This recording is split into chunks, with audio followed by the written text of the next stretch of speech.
Welcome back to our channel where we share updates and untold stories about Catherine, Princess of Wales and her royal family.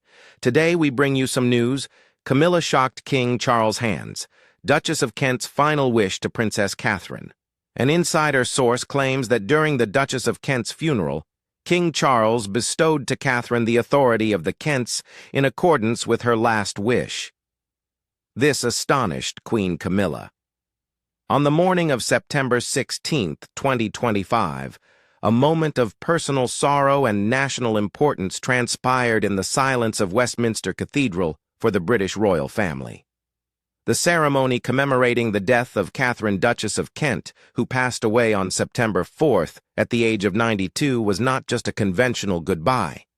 It was a calculated and meticulously orchestrated transfer of duties that highlighted the shifting nature of the contemporary monarchy. In the context of Roman Catholic liturgy, King Charles III formally declared that Catherine, the Princess of Wales, would take on the responsibilities of patronages, representational duties, and household advisory roles traditionally linked to the Kent household, a decision made in alignment with the late Duchess's stated desires and with the complete endorsement of the Duke of Kent. The declaration, delivered discreetly but clearly after the Requiem Mass, commemorated a life of modest service and indicated a deliberate change in the distribution and maintenance of royal responsibilities between generations. Every aspect of the day, from the chosen flowers to the arrangement of seats for family and close friends, was meticulously designed to harmonize dignity with intimacy. Westminster Cathedral, the primary Roman Catholic cathedral in the city, offered both a unique liturgical environment and a significant architectural backdrop for mourning rites. The elevated nave adorned sanctuary and reverberant acoustics provided Gregorian chant, with a palpable presence enveloping the audience in a sonic realm that connected the current experience of loss to centuries of liturgical tradition. The selection of a Requiem Mass for the funeral commemorated the Duchess's conversion to Catholicism in 1994 and her enduring personal devotion. The rite, featuring intoned prayers for the repose of the soul and the liturgical structure of the Dies Irae and Agnus Dei, accompanied by a series of readings and homilies, emphasized the spiritual aspect of her life, contrasting with the Church of England services typically linked to senior royals. The contrast between public ceremony and private devotion was evident throughout the service. The bells tolling beneath a somber sky, the scent of incense rising above the catafalque, draped in subdued fabric, and the floral arrangements selected to embody her renowned affection for English gardens, roses, delphiniums, and foxgloves, chosen for their domestic cultivated nature rather than for ostentatious imperial grandeur. The aroma of flowers and incense intertwined with the quietude of murmured prayers and the sporadic clicks of a solitary photographer. Collectively, these elements rendered the cathedral less a grand venue and more a sacred space of familial mourning, despite its role as a symbol of national significance. Ushers and home staff walked with deliberate silence, assuring the comfort of elderly relatives and the continuity of the service. Little gestures of care that illustrated how profound sorrow encompasses both ceremonial precision and personal devotion. Thank you for watching the video. Please let us know your thoughts, and goodbye for now. King Charles's position as the head of the royal mourning underscored the significance of the event.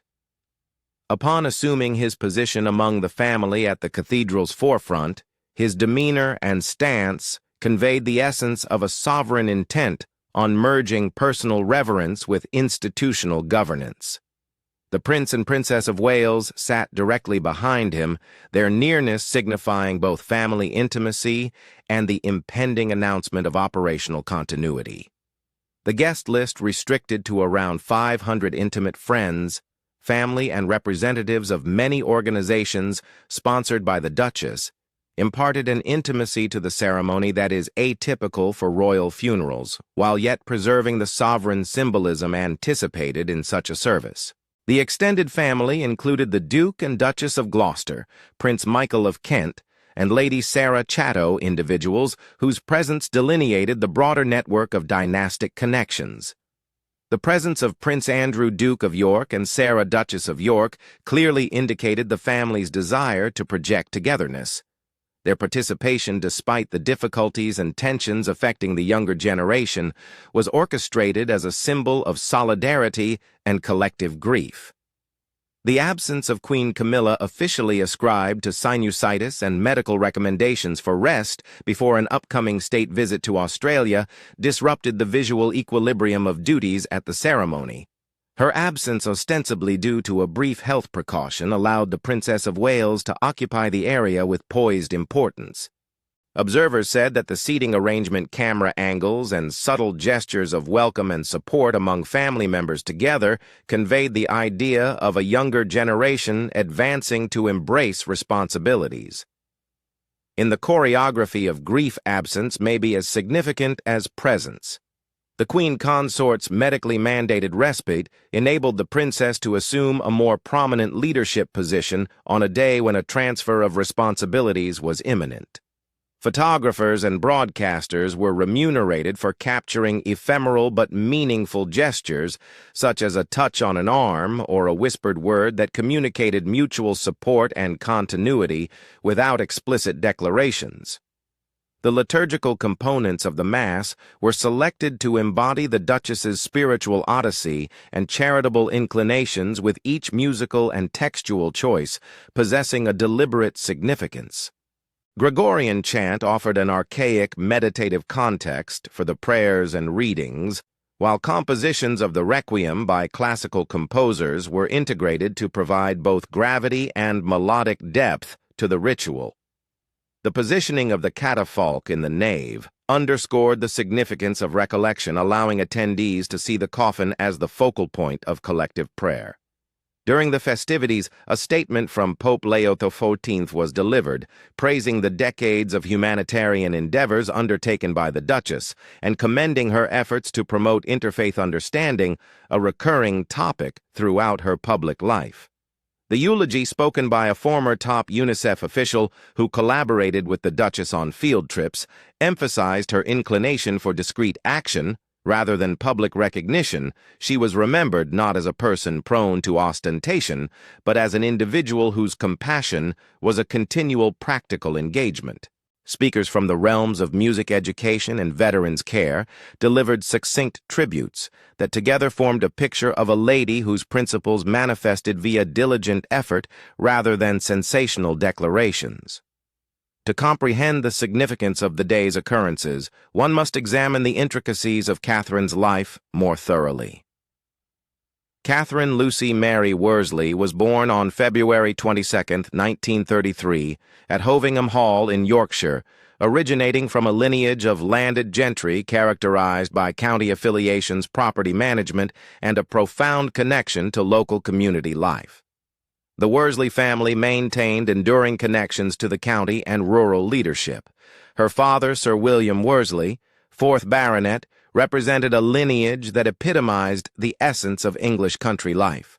Catherine's background fostered an early reverence for history, responsibility, and the patterns of local civic involvement. However, from those origins, she created a trajectory that often deviated from the traditional expectations for women of her status, particularly for those who infiltrated the inner circles of the royal family. Her marriage to Prince Edward, Duke of Kent, on June 8, 1961, in York Minster, was characterized by public festivity and extensive admiration. The new Duchess accepted the ceremonial duties associated with her title, while intentionally pursuing opportunities for significant work and personal fulfillment that extended beyond mere representation. Her marriage elevated her public exposure, although she maintained an interest in everyday kinds of service, opting for tasks that required daily engagement and linked her to communities outside the royal realm. In the mid-20th century, such a perspective humanized monarchy for many in the public and showed that aristocratic duty could coexist with practical involvement. A notable element of the Duchess's life was her professional role as an educator. For nearly a decade, she taught music at Wetherby School and subsequently at Kensington High School in London, positions that required pedagogical expertise, patience, and the ability to cultivate young intellects over an extended period. For a senior royal family member of that period, embarking on a career in education was an unusual and even groundbreaking decision. Teaching required daily dedication, curriculum creation, and a consistent presence in the classroom obligations that sometimes conflicted with the sporadic nature of ceremonial responsibilities. The Duchess's choice to teach conveyed a principle of meaningful contribution and indicated a want to stay connected to everyday labor, a perspective that would subsequently manifest in her approach to philanthropic collaborations and patronages that prioritized tangible results. Music was integral to Catherine's identity, functioning as both a personal calling and a public platform for activism. A proficient pianist and skilled singer, she actively participated in musical life as an educated participant rather than a simple figurehead. Her support for institutions like the Royal Opera House and the Royal Northern College of Music was genuine, grounded on a sophisticated understanding of repertoire musicianship and teaching. She was present at rehearsals and backstage discussions, asking inquiries that demonstrated a keen perception, and often advocated for rising performers and educational initiatives that expanded access to classical music. She sometimes played or talked at private charity concerts and public fundraising events, contributing both fame and knowledge. Performers and colleagues characterized her interventions as perceptive rather than superficial, and several organizations attributed their success to her contributions in facilitating opportunities, garnering support, and enhancing the esteem associated with educational and artistic programs. Her philanthropic endeavors extend beyond musical patronage, demonstrating a distinct inclination towards initiatives requiring human engagement and interpersonal interaction. Catherine volunteered with the Samaritans answering calls to provide instant emotional support to those in crisis, a frontline service that exposed her to anxiety, despair, and human vulnerability. This volunteering required discretion, composure, and emotional fortitude. It placed her in an environment devoid of royal traditions where human needs were pressing. She served as a dedicated ambassador for UNICEF, doing trips to advocate for the needs of children in precarious situations, engaging with staff and communities in sometimes difficult environments, and using her prominence to illuminate problems that may otherwise be overlooked. These activities exhibited a commitment to direct engagement that anticipated a subsequent period of royal philanthropy, whereby family members would be assessed more by the intensity of their participation than by the extent of their ceremonial duties. In these positions, she fostered an image of compassion and approachability, opting for personally challenging types of service at a period when such decisions were less prevalent among senior royals. The Duchess's private life was characterized by profound grief and resilience in confronting medical adversities. Her readiness to discuss her experiences with depression and myalgic encephalomyelitis, ME, typically referred to as chronic fatigue syndrome, facilitated public discourse on illnesses that had been mostly misunderstood and often stigmatized throughout her life. Her candor not only humanized her, but also challenged prevailing notions about stoicism and capability among public leaders, while illuminating the experiences of individuals with invisible diseases. Additionally, she had the miscarriage of her son Patrick in 1977, an occurrence that profoundly impacted her own sorrow and influenced her approach to loss and vulnerability in her philanthropic endeavors. Friends and co-workers who were acquainted with her at that period subsequently observed that the experience enhanced her empathetic instincts and possibly strengthened her dedication to issues related to bereavement, mental health, and family support services. The Duchess's experiences of grief and sickness imparted a certain urgency and sincerity to her charity endeavors, elucidating her inclination towards organizations aiding individuals in especially precarious situations. Catherine's conversion to Roman Catholicism in 1994 was a personal spiritual choice with public constitutional ramifications that need meticulous management. The Act of Settlement 1701 historically prohibited Roman Catholics from the line of succession to the British throne, resulting in the temporary exclusion of her children from succession upon her conversion. This provision had long embodied the religious settlement formed after the Reformation. However, it was becoming more outdated in Britain's diverse culture. Subsequently, legislative modifications, particularly the Succession to the Crown Act 2013, transformed the legal framework by redefining the connection between marriage to Catholics and succession rights, alleviating the prior ramifications of the Duchess's religious decision. Her conversion had the endorsement of Queen Elizabeth II and was seen by the family as a mature, profoundly rooted expression of religion rather than a political statement. Catherine's shift in religious affiliation reflected her own beliefs, and her choice to have her burial in Westminster Cathedral underscored the significance of that religion in her latter years. As she aged and her public engagements decreased due to health issues, the Duchess continued to be a loving and prominent figure in certain public domains. Her prolonged affiliation with Wimbledon, where she consistently awarded awards for several years, established her as a staple of the British summer sports calendar.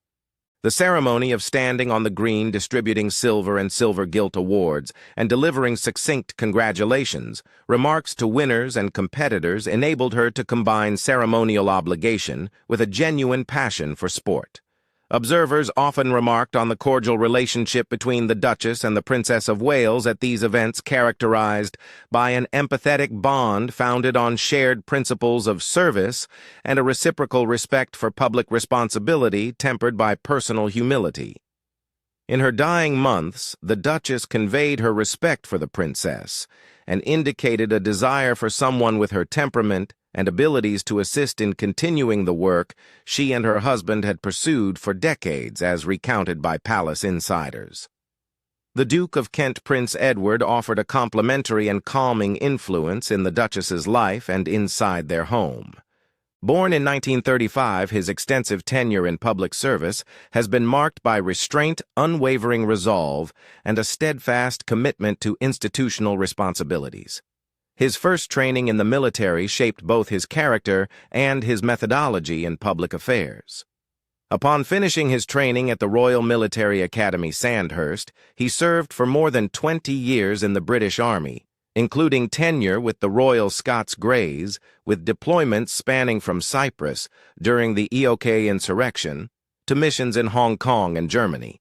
He resigned from active military service in 1976 with the rank of lieutenant colonel, and this experience instilled in him a disciplined commitment to duty and a reverence for ceremonial responsibilities as an extension of service. As a representative of the Crown, the Duke had several responsibilities that connected him to the evolving dynamics of Britain's post-imperial relations. He represented the Queen at independent ceremonies throughout the Commonwealth, necessitating a combination of ceremonial dignity and diplomatic acumen. For decades, he also served as president of the Commonwealth War Graves Commission, overseeing the commemoration of those who perished in conflict. The function was substantive, including travel supervision of conservation efforts and interaction with families and governmental entities about the maintenance of monuments. He served as president of the All England Lawn Tennis and Croquet Club for almost 50 years, a role that permanently linked him to Wimbledon and the tradition of trophy presentation. Throughout the years, he awarded more than 350 trophies, becoming for many an emblematic character of the tournament's continuity and heritage. The Duke's marriage with Catherine Worsley exemplified remarkable durability and reciprocal support. Throughout 64 years of marriage, they reared 3 offspring: George Earl of St. Andrews, Lady Helen Taylor, and Lord Nicholas Windsor, and together managed both personal grief and public examination with a united, composed demeanor. Their household amalgamated aspects of a traditional royal institution with a more pragmatic, service-focused philosophy. In his final years, despite his declining mobility and health which necessitated more accommodation, the public saw his fragility and dependence on a cane.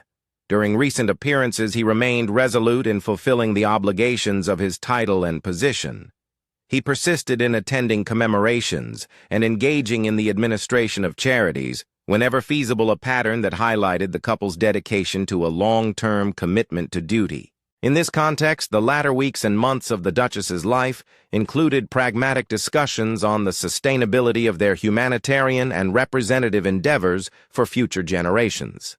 Sources close to the family indicate that the decision to delegate responsibility to the Princess of Wales was a collective effort arising from meetings in which the Duchess expressed her want for continuity and the Duke recognized the constraints of advanced age.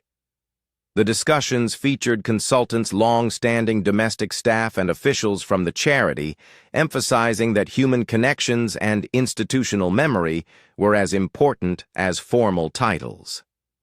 The Princess of Wales, having developed a cordial and respectful rapport with the Kent couple, was regarded as a natural custodian. She exhibited a clear ease with public responsibilities, a proven history of philanthropic engagement, and a capacity for personal and empathetic involvement in issues pertaining to early childhood development, mental health, the arts, veterans' affairs, and international outreach.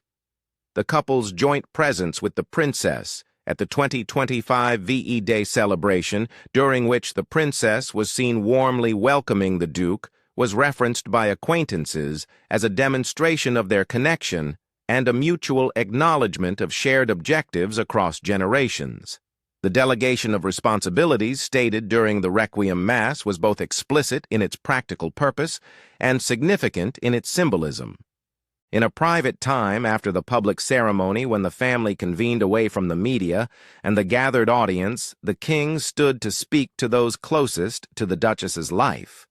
In his characteristic measured and unembellished manner, he communicated that the Duchess had provided precise directives in personal correspondence on her preferences for the future management of the Kent household's patronages and associated representative affairs. With the Duke's approval and in accordance with those directives, the King declared that the Princess of Wales would take charge of the household's patronages, provide counsel on household management issues, and represent the Kent interests on occasions the Duke may be unable to attend. This was framed not as a complete reallocation of dynastic identity, but as a pragmatic delegation aimed at ensuring the durability of ties and maintaining the charitable commitments cultivated by the Kent family over decades. In a traditional, understated royal manner, the announcement was followed by a modest but significant gesture. The Duke bestowed onto the princess a family brooch from the late Duchess's collection, as a concrete mark of trust and continuity. The brooch, characterized by aides as a simple but unique item with familial heritage, operated inside the royal symbolic framework as a marker of legitimacy and subtle approval. The princess received the heirloom, curtsied to the king, and bestowed a kiss on his cheek, a customary expression of gratitude and respect, an intimate moment captured by a Soul Pool photographer and swiftly disseminated alongside the official statements released by the palace. The shot, depicting an intergenerational transfer characterized by compassion and obligation, swiftly became the visual shorthand for the day's twin purpose of goodbye and redistribution. Palace aides characterized the transfer as a pragmatic and sincere resolution by entrusting the Kent portfolio to an individual intimately linked to the family and already involved in relevant public endeavors. The arrangement aimed to maintain the essence of the Duchess's contributions while alleviating the responsibilities of an aging Duke. In royal terminology, patronages include oversight and support for designated charities and cultural institutions, attendance at commemorative and social events, direction on the household's charitable strategy, and the organization of events that preserve the social and philanthropic networks developed over decades.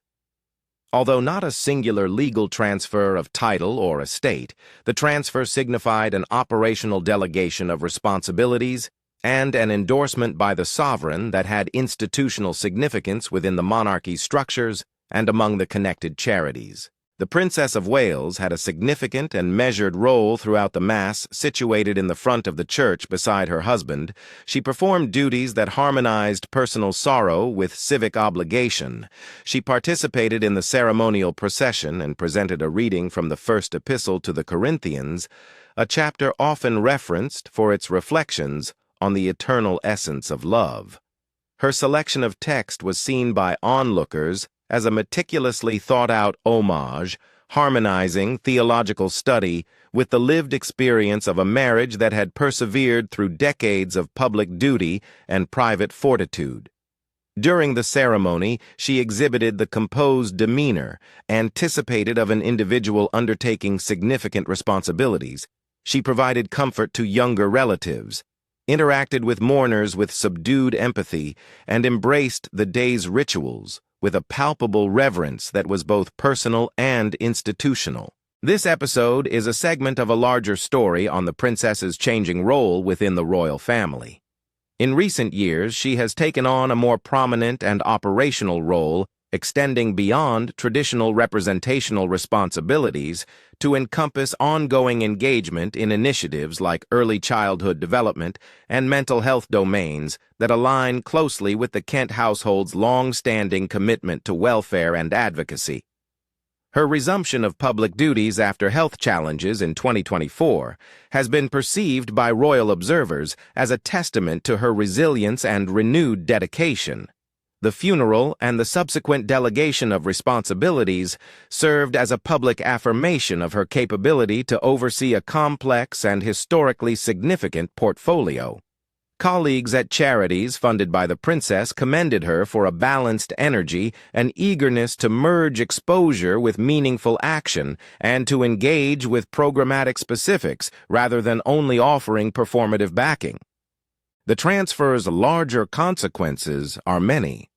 The ruling highlights a pragmatic approach to monarchical governance that prioritizes competence and continuity rather than rigid adherence to hereditary assignment of responsibilities. Although hereditary succession remains the criterion for determining the royal lineage, the functional allocation of representational duties, patronages, and domestic management increasingly seems influenced by temperament, interest, and capability. King Charles's actions might be seen as components of his broader initiative to modernize the monarchy's internal structure, characterized by selective delegation, clearer functional priority, and an openness to aligning obligations with current demands. By assigning the Kent portfolio to the Princess of Wales, the king harmonized reverence for a couple's lifelong contributions with a practical resolution to the difficulties associated with aging stewardship, exemplifying an institutional adaptability that enables the monarchy to preserve continuity while accommodating human realities. Secondly, the occasion reinforced the Princess of Wales's status as more than a charismatic public figure. It established her as a vital component inside the royal framework, backed by senior family members and tasked with maintaining enduring charity connections. The Duke of Kent's endorsement important since it comes from a long-standing member of the traditional establishment who epitomizes conservative values, provides a measure of institutional continuity to the princess's position. The integration of generational viewpoints mitigates possible tensions that may emerge when duties go from one cohort to another, establishing a symbolic continuity between the late Queen Elizabeth II's reign and the present monarch's leadership. The endorsement indicated that the affiliations of charities associated with the Kent family will be honored and preserved, rather than suddenly terminated or redefined. Third, the story illustrates the interplay between family dynamics and health concerns in determining the allocation of responsibilities at the highest echelon of the monarchy. Queen Camilla's medically recommended absence, while officially justified and broadly accepted, inevitably modified the dynamics of senior attendance and enabled the Princess of Wales to take on a more prominent leadership role in a context where the Queen Consort would typically have been more visible. Such alterations signify adaptive reactions to practical realities rather than marginalization. Age, health, and the need for managing continuity necessitate the redistribution of responsibilities based on situation and ability. The princess's composure in that setting bolstered her reputation as a calming figure, and the imagery of a younger generation assuming active management at a sad family ceremony was evident. These modifications also suggest a subtle shift in 21st century royal duty. Modern royals are expected to provide more than ceremonial presence, including specialized expertise, real activity, and genuine links with charities and cultural groups. The Duchess of Kent's education, musical patronage, and direct charity work represented royal service founded in connection to the issues she sought to address. The Duchess and Duke chose a successor who prioritizes relationships' long-term advocacy and program oversight over ceremonial acknowledgement, indicating a preference for a practice-oriented approach to patronage and public service. After the burial, the princess's brooch, the king's declaration, and the family's private embraces were both personal and institutional demonstrations of affection. Displaying a family treasure elicited a royal lexicon. Inherited items frequently symbolize continuity and carry memory and history. Using an heirloom instead of a public document or press release emphasized the trust-based transfer. The princess's acceptance of that emblem showed her preparedness to handle both the Kent home's practical problems and its intangible values, tales, and traditions. The funeral of Catherine, Duchess of Kent, had two purposes. There was a last polite farewell to a woman whose life was filled with personal commitment, artistic passion, and altruism. It was also a carefully planned succession, transferring duties from one generation of stewards to the next, to preserve institutional memory and the Duchess's causes. The king appointed the Princess of Wales to manage the Kent portfolio at the Duchess's request, and according to the royal family's duty allocation strategy, which takes into account capacity, relational trust, and modern philanthropy. As the palace and people move from sadness to action, everyone will work to turn ceremonial succession into lasting, effective rule. The Princess of Wales assumed a network of relationships and expectations, charities, and cultural institutions that have relied on the Kent household for decades. Veterans organizations and arts entities that expect continuity and prudent leadership, and public constituencies that will evaluate future engagements based on their authenticity and impact. The project will need ceremonial representation and Catherine's lifelong dedication, wisdom, and compassion. It will require diplomatic skills to reconcile present initiatives with developing goals, manage transitions gently, and maintain long-term commitments despite staff changes. To assess governance systems, scheduled activities, and financial sources, the Princess's office will meet with charity boards. The Kent home will introduce area coordinators and volunteers who have worked with them for years in conversations that stress listening as much as advising. When relevant, secret negotiations on the Duke's continued ceremonial role will specify when the princess will substitute, participate in anniversaries, or represent the family at key commemorations. For groups wary of unexpected changes, the royal endorsement is comforting. For the princess, it challenges her capacity to handle cross-sector ties while keeping the personal commitment that made the Duchess's participation so powerful. The Westminster Cathedral funeral ended and began a modified continuation.